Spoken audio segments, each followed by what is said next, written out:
Hello and welcome. I am Thomas Porteus and you are watching The World Report. Let's take a look at the headlines this hour. Millions of Americans are hit with a winter storm that could be the coldest for over a decade. A state of emergency has so far been declared in 7 states.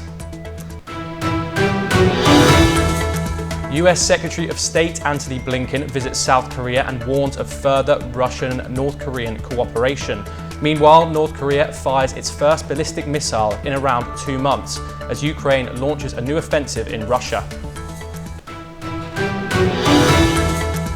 According to reports, Canadian Prime Minister Justin Trudeau is expected to step down this week. The announcement, which could happen at any time, comes amidst calls for his ousting.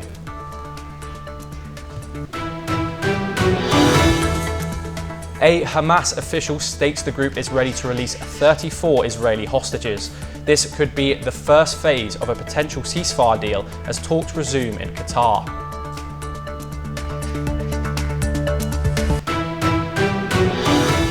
North Korea has fired a ballistic missile into the sea while U.S. Secretary of State Antony Blinken was in Seoul for talks with South Korean acting President Choi Sang-mok.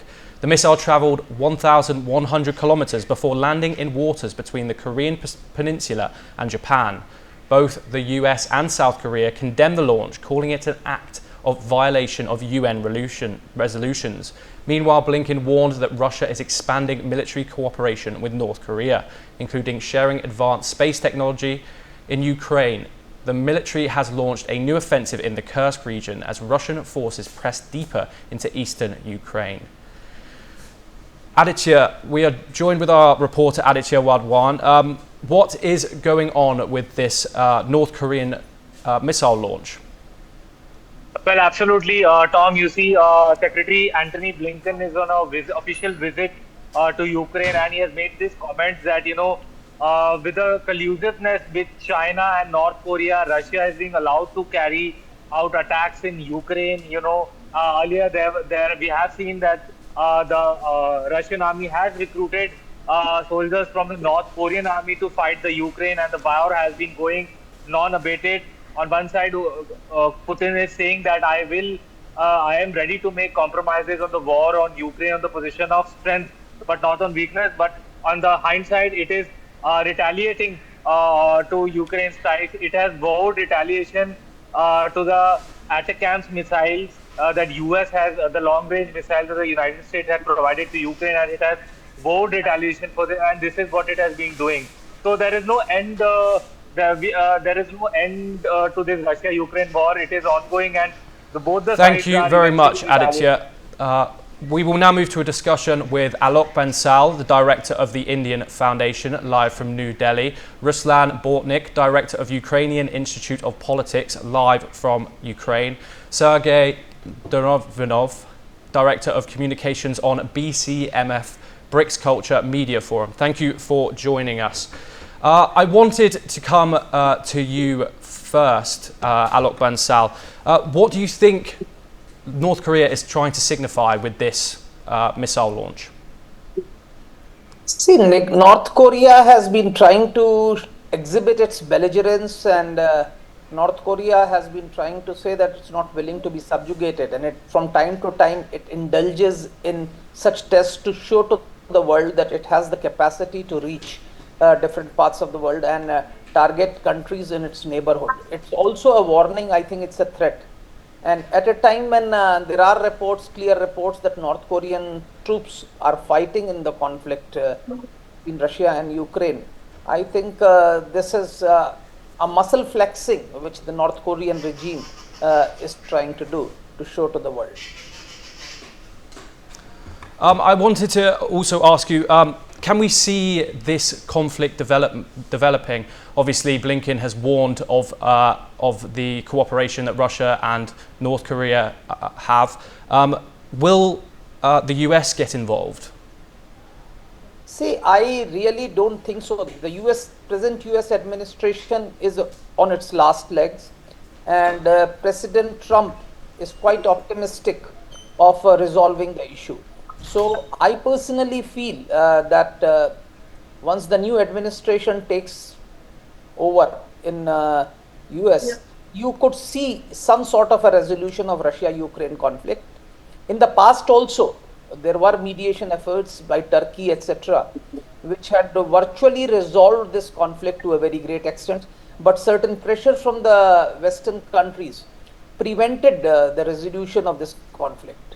But I think now that the regime in the US changes, you could see the resolution of Russia-Ukraine war. Let me be very emphatic. I visited Moscow some times back, and it doesn't seem to be a city at conflict. It's actually perfect normalcy that you can see in Moscow. In fact, it could be any other city in Europe. So the impact on Russia, which the West keeps broadcasting, is not really there. But yes, Russia does face a demographic crunch, which may not provide them soldiers to fight on the front. And that's where I think these North Korean troops availability makes a difference. But I have a feeling that once Trump administration takes over, I am quite confident that this conflict would be resolved. I think America would take far more proactive stance to resolve the conflict rather than fueling it. I want to move to Ruslan Bortnik next.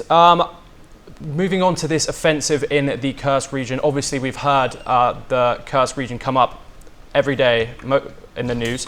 What is the importance of the Kursk region, and what is Ukraine trying to achieve in launching this offensive? Hello, colleagues. Ukraine is trying to keep this war on the horizon of global behavior and global attitudes, and Ukraine is trying to find also a resolution of this conflict. But Ukraine is not going to lose the stakes in this conflict, and Ukraine is not going to go only one-side compromises in this conflict. I'm sure that Ukrainian, if the Russian war will go on, the risks of new Korean war will be also significant. Because now North Korea is using the Russian-Ukrainian war for exercising its own troops, for preparation for the possible new war, from the implementing a new war technologies, for the obtaining a new weapon from the Russian side, and so on. So Ukrainian war has a huge perspectives of the further internalization and implication in other regions of the war, including, of course, the Korea Peninsula, Middle East, maybe Africa, and so on and so on. Dr. Sergei, I wanted to ask, these actions in the Kursk region, this doesn't show any time of slowing down. It doesn't seem like there's any chance of a ceasefire coming anytime soon. Is that correct? First of all, I want to tell that we can see that President Zelensky, right now, he was not re-elected. And right now, from the strategic point of view, this operation in Kursk right now is not reasonable at all. But because all life experience of Mr. Zelensky, he was a showman, right? And that's why his achievement is completely publicity and some media war. He is doing well his media war. That's why he started to do this operation in Kursk, because he knows that legally he is not president at all, and soon new administration of Trump will be in power in America, and we're expecting the inauguration of Donald Trump. And by the way, Donald Trump is big peacemaker. We can see that he already brought two leaders, North and South Korea, together to dialogue. He has some experience with this dialogue between two countries, and his mind full of peacemakers ideas between Russia and Ukraine as well. That's why for Zelensky is a chance before the peacemaking dialogue will start, to do something to show that he is in power, that Ukraine can have some forces to fight with Russia. But we can see that from the strategic point of view, this operation in Kursk not reasonable at all. Ruslan, how are people in Ukraine feeling about Trump? It's obviously 2 weeks today when he comes into office. Are they feeling optimistic, or are they worried he's going to cut all the funding to Ukraine? Okay, but I want to add to my colleague's previous answer. We need to have some discussion. This Kursk operation is not having any sense, as you say, because before, till the time when Ukrainian forces are in the Russian lands, internationally recognized Russian lands in Kursk Oblast, Russia cannot convince the world about his success in this war. So it's very important negotiation tool for Ukraine to find the true balance between the country in the future. Because if Ukraine will not be in this territory of Russian lands, that Russia can claim that we are winning this war, and so Ukraine needs to go to a deep concessions in this situation. Now situation is different. Russia is not able to withdraw Ukrainian wars from its own lands, and Russia is not able to make a significant marks of its victory in this war. So it's very important from political side. Answering for your question very fast, of course we had a huge hopes for the peace resolution in Ukraine on Trump's shoulders and so on. We are hoping that the negotiation between Ukraine and Russia, at the first stage between Ukraine and the United States, will start nearest weeks, and maybe Ukrainian president will come to the United States, and at the first it will be a negotiation between Ukraine and the United States, and maybe some kind of agreement, and then it will be a negotiation between the United States and Russia, and maybe some kind of agreement. But from my professional side, of course, I think that the possibility of continuation of the war now is higher than possibility of making the peace, unfortunately. I'm very, very sorry to interrupt. We've run out of time. Thank you all for joining us. We will now look at some news updates from the Middle East. Hamas has reportedly shared a list of 34 hostages with the BBC, which it says it is willing to release in a potential ceasefire agreement with Israel. The hostages include women, elderly men and children, some of whom Hamas has previously claimed were killed in an Israeli airstrike. However, the number of surviving hostages remains unclear. While a Hamas official confirmed the list, Israel denies receiving it, raising doubts about the report. The release of the hostages is tied to negotiations over Israeli withdrawal from Gaza and a permanent ceasefire. Both sides are also discussing a possible exchange of Palestinian detainees. For this discussion, we are joined by Professor Ephraim Inbar, the president of the Jerusalem Institute for Strategy and Security, Surinder Lally, foreign affairs expert from New Delhi. Thank you very much for joining us. Ephraim, I wanted to ask you, is this what Israel want? Are we seeing some optimism in this ceasefire? Well, we don't have yet a ceasefire. Don't hold your breath. I'm not sure that we will get an agreement with Hamas. After all, Hamas precondition for any exchange of prisoners is an end to the war. And this is something that Israel cannot agree, because it wants to eradicate the Hamas presence in Gaza. They've proved to be a very bad neighbor, trying to terrorize millions of Israelis with missiles over the years, and finally committing terrible atrocities on October 7, 2024. So this is, we shouldn't forget also, an Islamist radical terrorist organization, and Israel is intent to put an end to the rule of Hamas in Gaza. Thank you. Surinder Lally, can there ever be successful talks if both sides keep blaming each other? There seems to be accusations of deception within this ceasefire agreement on both sides. Thank you, Thomas, and it's a pleasure and honor for me to be here. Honestly, First, allow me to come into the discussion by condemning, the October attack as an egregious attack, and with the strongest of the words, I condemn. But, getting back to your question, I'm not too sure if the solution is that simple, because what happened on October, is unacceptable by any standards, but what has happened afterwards, I mean, the way history is being in the process of being created and the way, lives have been lost, I think is far more complicated. And till the time the two-state solution is not accepted, I'm sorry, I don't think there'll be a permanent solution to it. I mean, America is one of the strongest countries in the world. I mean, it is American supremacy is definitely up there, but American hegemony is up for revision. But even with the might of the American army and that $900 billion defense budget, they went to Afghanistan, they just turned bigger rocks into smaller rocks and came back, handing whatever they came to ruin Taliban with, now with them, and which is a big mess they've left in our region.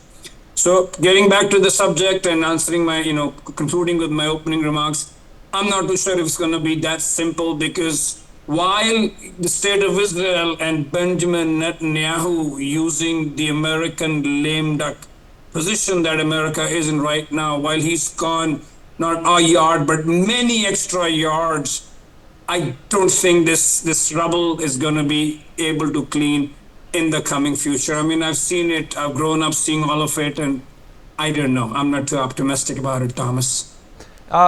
Ifram Imbar, how would you respond to that? Obviously, there are accusations of Israel cutting humanitarian aid and killing civilians all over Gaza. What would Israel want for these reported events to stop? So, well, I want to commend my colleague, Alison, for being so realistic. And you Indians should know that protracted conflicts do not end so easily. You have put one in Kashmir.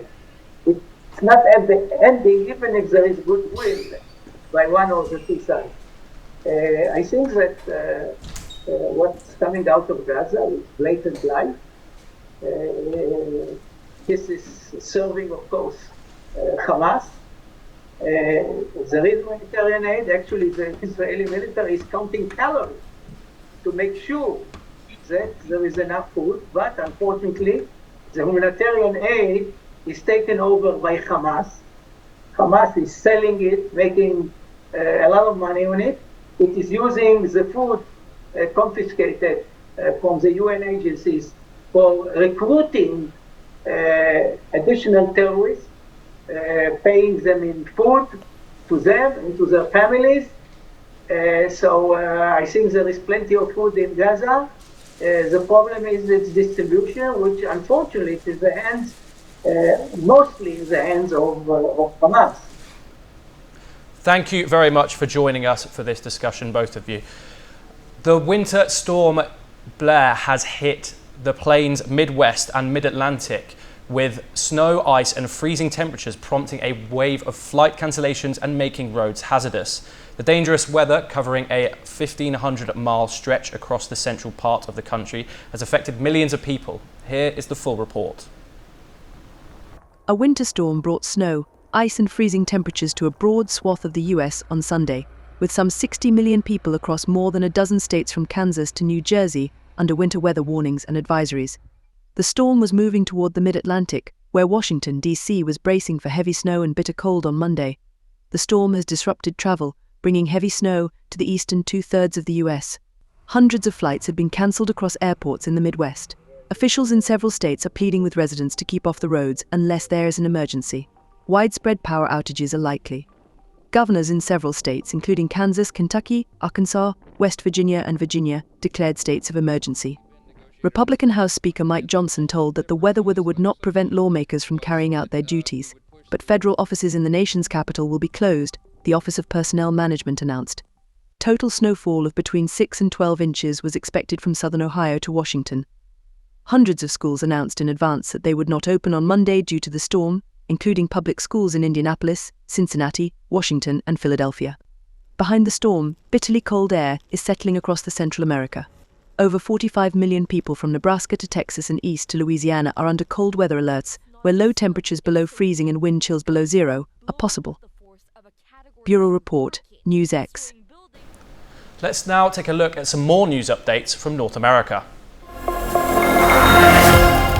The Speaker of the U.S. House said that he was pushing an aggressive time frame for getting a multi-trillion-dollar bill.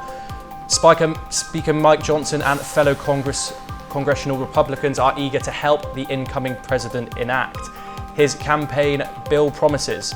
The bill includes unprecedented border security spending, business deregulation, boosting energy production, and raising the U.S. debt ceiling.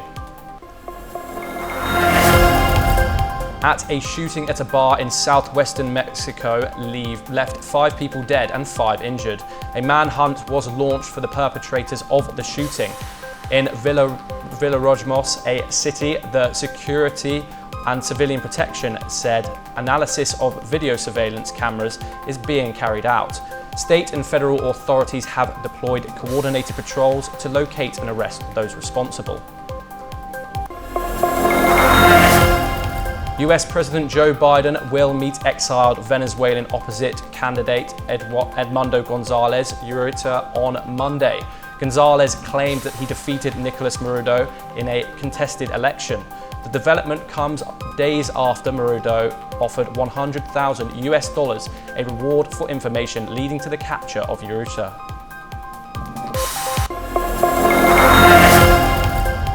Surreal narco musical Emilia Perez won the Golden Globe for Best Comedy or Musical Films in this year's Golden Globes. The movie is about a Mexican drug lord who undergoes surgery to live life as a woman. Directed by Jacques Audiard, the movie won 4 trophies overall. It beat Anora, Challengers, A Real Pain, The Substance, and Wicked.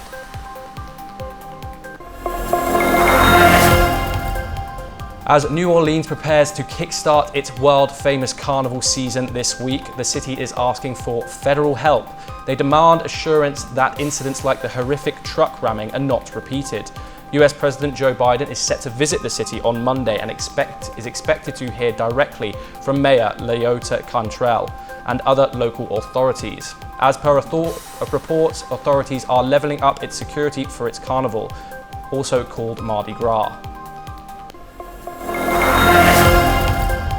A woman who worked as a hairstylist for Fox Sports filed a lawsuit against the news organization's former host. She alleges that former host Skip Bayless made repeated unwanted advances towards her. He offered $1.5 million to have sex with him. The complaint claims Fox executives fostered a hostile work environment. It allowed senior managers and on-air personalities, including Bayless, to abuse workers without fear of punishment.